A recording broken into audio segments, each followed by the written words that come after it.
After Japanese and Chinese heads of state tasted the hospitality in Indian Prime Minister Narendra Modi's home state, Israel Prime Minister Benjamin Netanyahu arrived in Ahmedabad to a grand welcome. Prime Minister Narendra Modi personally received Prime Minister Netanyahu and his wife Sarah at Sardar Patel Airport in Ahmedabad earlier today. The two leaders then embarked their journey to Sabarmati Ashram.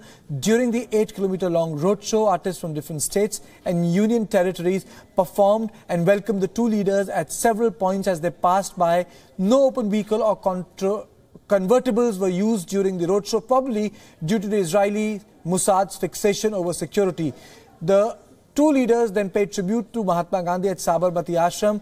PM Modi gave a tour of the world-famous ashram, which was Mahatma Gandhi's residence for 12 years. Netanyahu and his wife Sarah also operated the spinning wheels, also known as charkha, which was once used by Mahatma Gandhi. The Israeli Prime Minister tried his hand at kite flying too. Later, two leaders will also attend the inauguration ceremony of a startup exhibition and visit Center of Excellence in Vadrad.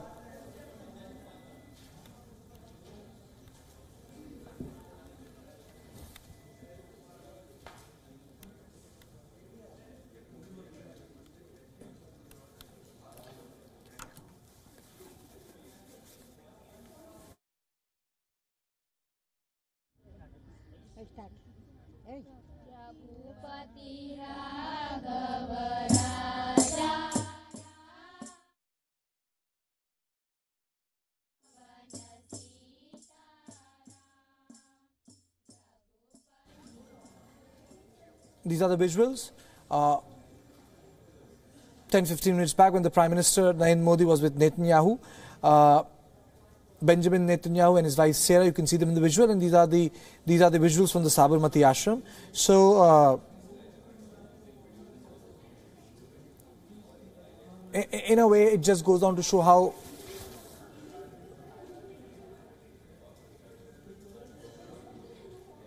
closely both the leaders interacted.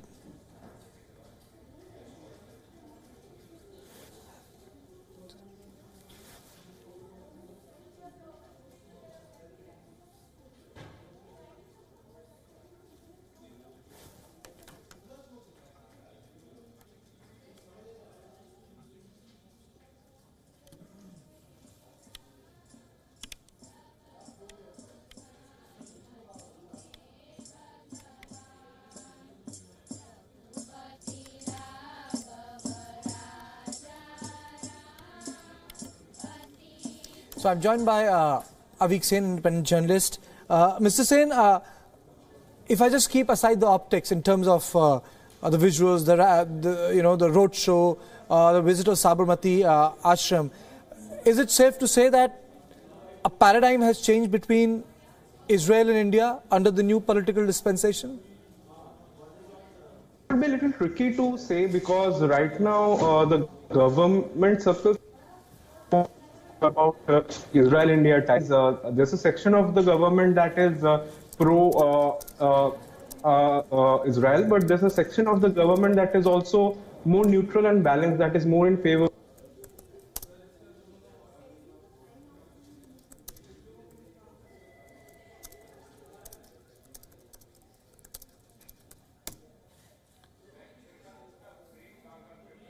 So there's a bit of a problem with the link. We'll try to restore that. So these are the visuals.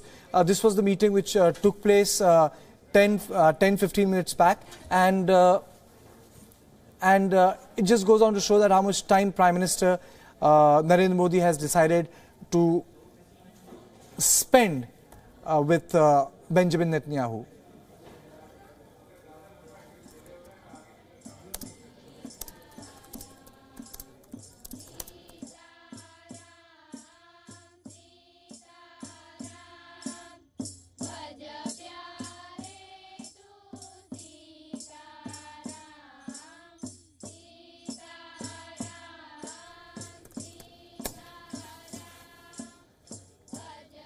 So Benjamin Netanyahu will spend the rest of the day with the Prime Minister Narendra Modi.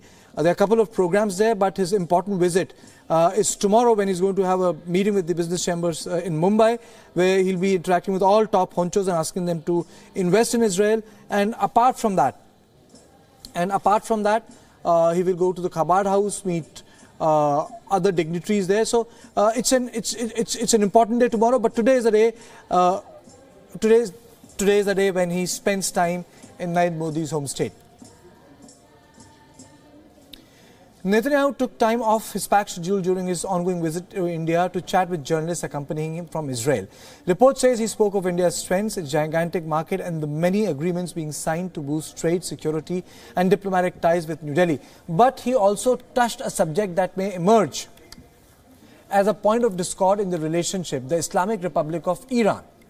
Yes, India has good relations with Iran, while for Israel, Iran is enemy number one. When asked whether he has broached the subject of Iran with Indian Prime Minister Narendra Modi, here's what Netanyahu reportedly said, and I quote, "We have spent many hours together and much of that conversation focused on Iran, the danger it poses and the aspiration from the hegemony over the Muslim world and Muslims everywhere. Israel believes that a nuclear deal signed with Iran by Western powers will only allow that country to make nuclear weapons. He wants the deal to be amended." He told PM Modi that Iran is trying to establish itself militarily through its proxy organization, the Hezbollah, in Syria, which is Israel's hostile neighbor.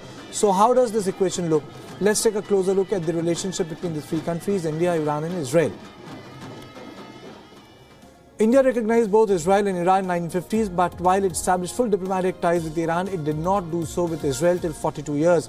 Later, during the Cold War that ended in 1991, Iran and Israel were allies of the United States of America, while India was on the other side and was allied to former Soviet Union. After some ups and downs over the decades, India has established good relationship with both Israel and Iran.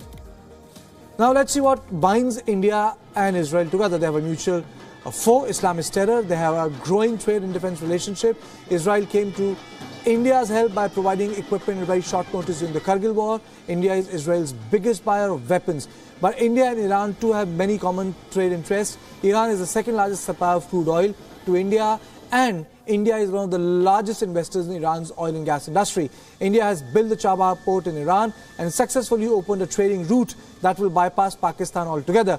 That's not all. People-to-people relationship between Iranians and Indians have flourished over hundreds of years despite political, cultural and religious differences. So the question now is that whether this will prove to be a spoiler India-Israel relationship. Till some years ago, people would have said yes, but now it's not. India has forged ties independent of each other.